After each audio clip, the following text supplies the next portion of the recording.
Narong send po kayo, ma'am? Opo, narongsin po ako. Pareho po kasi tayo ng number sa last number. Ah, sa last number nga eh. 096393. Kano po yun? 4,000. Wait ka lang, tingnan ko ulit. 4,349. 4,349. Sige po. Wait lang. Laki din to, ma'am ah. 4,349. Sige ma'am, i-send ko na po ngayon.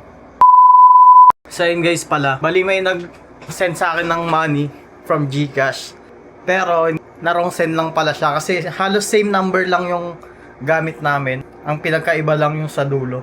Tapos ayun, tumawag siya sa akin. Yung pala, pag-check ko ng GCash ko, may nadagdag na 4,349 pesos. Malaking pera na rin yun. Sayang na rin, di po ba? Kay Ma'am Hanifa. Next time, double check natin para hindi masayang yung pera natin. Kasi kung tutuusin, kung ibang tao, siguro nangyari yun. Siguro, baka i-block ka na, ganun. Nakapag-content ulit tayo kay ate. So, ayun lang guys. Maraming salamat. Annyeong!